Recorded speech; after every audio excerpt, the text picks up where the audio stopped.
Et s'il vous plaît, à Douala, il commence déjà à faire froid. Donc moi, je porte mon pull Motherland by ma personne 237. Il y a toutes les tailles, hein, il y a toutes les tailles. Sauf que moi, j'aime bien porter les grandes tailles comme ça. Parce que ça me fait me sentir comme si je portais le pull de B, quoi. De ce fait, B. Je suis sûre que tu regardes cette vidéo, Doudou. Il serait peut-être temps que, voilà, un anneau par-ci, par-là. Le mariage, c'est pour quand? Dépêche-toi. Mais qu'est-ce que t'attends? Et vous, qu'est-ce que vous en pensez? D'ailleurs, pourquoi est-ce qu'on se marie? Pourquoi est-ce que je veux me marier? Pourquoi est-ce qu'il veut se marier? Pourquoi est-ce que tu veux te marier? Dites-moi en commentaire pourquoi est-ce que vous voulez vous marier et comment est-ce que vous en trouverez votre mariage. Parce qu'aujourd'hui, on va parler du mariage, on va parler de la dot, de la polygamie, tout ce qu'on se casse toujours la tête tous les jours avec là. Aujourd'hui, on va aborder le sujet. Bonjour à tous, j'espère que vous allez bien. Bienvenue sur cette chaîne de culture parce que la culture est ce qui nous reste lorsqu'on a tout perdu. Alors aujourd'hui, naturellement, on va mélanger amour et culture en parlant du mariage. Comment est-ce que le mariage a commencé? Qu'est-ce que ça signifie? Pourquoi la dot? Pourquoi la polygamie? Qu'est-ce que ça signifie? Pourquoi? Enfin, on va répondre à la fameuse question du pourquoi. C'est censé symboliser un point d'interrogation. Non, ou bien, attendez. Bref, je vais donc nous lire la définition de Wikipédia concernant le mariage parce que l'homme n'est rien sans son bord. Le mariage est une union conjugale contractuelle et ou rituelle à durée illimitée, déterminée ou indéterminée, reconnue et encadrée par une institution juridique ou religieuse qui en détermine les modalités. Très bien.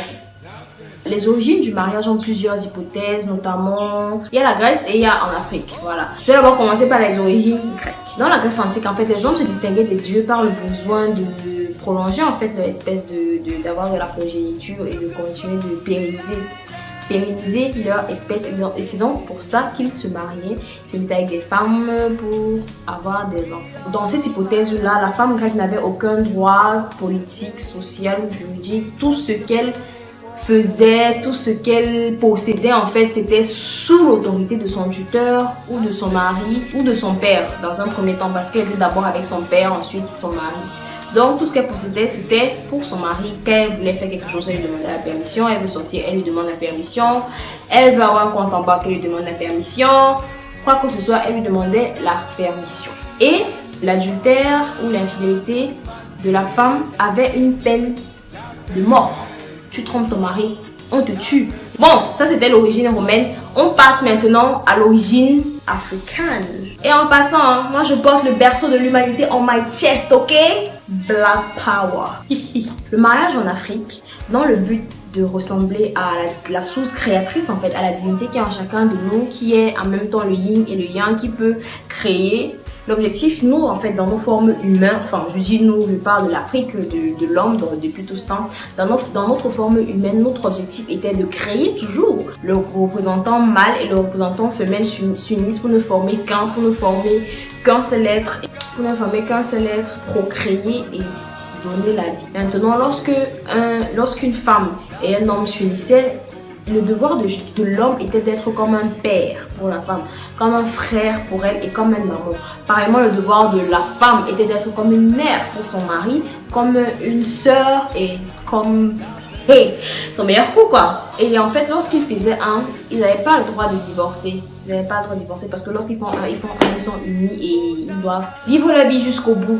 Maintenant, c'est vrai aussi que chaque fois qu'ils avaient des problèmes, enfin d'après mes recherches, chaque fois qu'ils avaient des problèmes, chaque fois dans un couple ils avaient des problèmes, tout le monde faisait toujours tout pour les réunir, pour les empêcher de se séparer parce qu'on savait que lorsque vous êtes unis, vous êtes là pour longtemps. Mais si vraiment ça persistait, si vous vous rendez compte que vraiment vous n'êtes pas du tout compatibles, vous pouvez vous séparer. Maintenant, lorsque une femme et un homme se marient, il y a tous les rituels qui sont autour, notamment la dot. On nous a mis le stéréotype que non, la dot, c'est quand on achète la femme. Une femme n'a pas de prix, c'est un être humain. Pourquoi prend la dot et tout, et puis vous voulez d'abord même ruiner vous voulez ruiner le gars des gens avant, ils vont aller dans le mariage, ils vont manger quoi? Laissez-moi vous expliquer en fait la représentation. C'est plus un symbole, une représentation qu'une vente. Il ne faudrait pas que nous prenions l'acte de façon physique au premier degré, parce que c'est tout un symbole, c'est tout un rituel en fait derrière la dot en fait. Donc le principe de la dot a été créé premièrement parce que la femme a d'abord une très grande valeur dans nos cultures. Comme je dis nos cultures depuis l'Antiquité jusqu'à présent, la femme a une très grande valeur. Donc la dot qui est versée à la famille de la femme sont les vestiges du matriarcat. L'homme venait avec la dot pour montrer que oui, voilà, il peut assurer le rôle de père de famille, subvenir aux besoins de sa famille, et il peut montrer que oui, j'ai la possibilité, j'ai le cran de m'occuper de cette femme-ci. Et c'était un moyen pour lui en fait d'atteindre le niveau, de remplir les échelons pour atteindre le niveau de sa femme, parce que la femme était un être supérieur quoi. Les femmes étaient vraiment très respectées, ils avaient une vraie valeur à la place de leurs hommes. Je pense que pareillement, c'est toujours un peu, si on fait un petit flash dans la société actuelle, il y a des hommes qui savent que non, ma femme, mais c'est ma femme. Si ma femme me dit de faire X, je le fais parce que je sais qu'elle a son intuition. En fait, les femmes ont leur pouvoir. Les hommes ont leur pouvoir aussi, mais en fait, c'est la combinaison des deux, très bien mélangé et équilibré, qui fait que le couple soit à son diapason en fait. Donc la dot était dans ce sens-là. La dot est aussi un pacte de gage qui scelle l'union entre les deux personnes et les deux familles. On verse la dot à la famille de la femme de façon symbolique pour représenter en fait l'importance de la femme. Et la dot, c'est pas toujours de l'argent, ça peut être des objets, des animaux, des objets de valeur quoi. Tout ce qui a de la valeur, c'est pas forcément de l'argent. Maintenant, les types d'union, les types de mariage, notamment la polygamie, les mariages mixtes, les mariages avec les animaux, les mariages homosexuels. Ici, nous allons attaquer deux types de mariage, la polygamie et les mariages avec les animaux. Premièrement, d'abord, la polygamie a été faite dans un but social en fait, parce que étant donné que avant la population, le nombre de femmes a toujours été supérieur à celle des hommes, les chefs et les plus grands hommes sociaux prenaient plusieurs femmes pour pallier en fait à ce déséquilibre, parce que le mariage quelque part aussi a été un peu stéréotypé. Donc les femmes qui ne se marient pas n'ont pas réussi leur vie et tout. Dans nos sociétés africaines, oui, ça existait comme ça. Les chefs culturels, les patriarches et tout, pour pallier à ce problème là, se permettaient d'avoir plusieurs femmes, de prendre plusieurs femmes. Mais pour cela, il faudrait d'abord que sa première femme soit d'accord, et aussi qu'il ait les moyens, qu'il ait assez d'argent pour s'occuper de la deuxième femme et des enfants qu'ils auront. S'il veut prendre 4 femmes, il faudrait qu'il ait assez de moyens physiques pour s'occuper de la 4e femme et de tous les enfants qu'ils auront.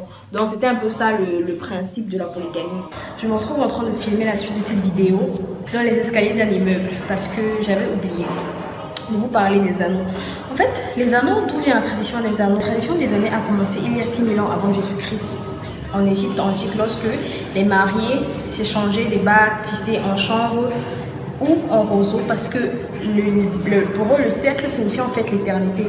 L'un allait faire partie de la vie de l'autre, et ce pour l'éternité. Maintenant, ils le mettaient sur la main gauche, sur l'auriculaire, parce que d'après leur recherche, dans ce doigt, il y aurait une veine qui est liée directement au cœur. Donc c'est pour ça qu'ils le mettaient à cet endroit-là. Maintenant, la place de l'anneau sur la main varie d'une culture à une autre. Ça peut être sur le pouce, sur l'index, peu importe, en fonction de la culture. Mais on sait que de base, c'était sur l'auriculaire. Donc voilà, c'est comme ça. Donc n'oubliez pas de vous abonner. Vous voyez comment je struggle pour vous passer de l'information.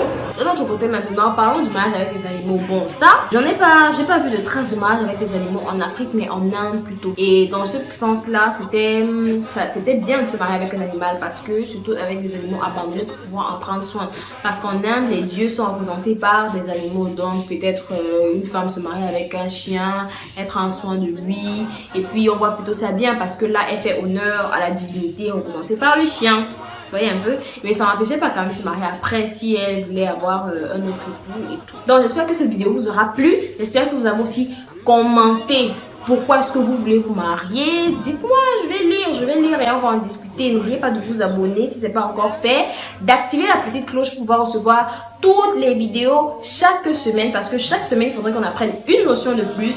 Lâchez un petit pouce bleu. Donc, on se voit à très bientôt pour une prochaine vidéo. N'hésitez pas à me mettre les sujets donc, que vous voudriez que j'aborde dans les prochaines vidéos. Je voudrais que tout le monde dorme moins bête chaque soir. Je voudrais que chacun sache un peu plus d'où il vient. Je voudrais que chacun sache un peu plus sur tout ce qu'il utilise au quotidien, parce que vraiment, de nos jours, on fait des choses tellement on est occupé par la vie, le train de vie et tout, qu'on se préoccupe de savoir si, voilà, est-ce que je voudrais vraiment au fond de mon cœur faire ça ou faire ci, ou bien est-ce que je le fais juste parce que, voilà, la masse, j'ai passé le temps pour faire mes propres choix, donc je suis seulement la masse et tout. Je pense qu'il est extrêmement important de pouvoir avoir l'information pour pouvoir être conscient et de pouvoir faire des choix. Donc, c'est le but de cette chaîne. Partagez la vidéo. Je vous aime. À très bientôt.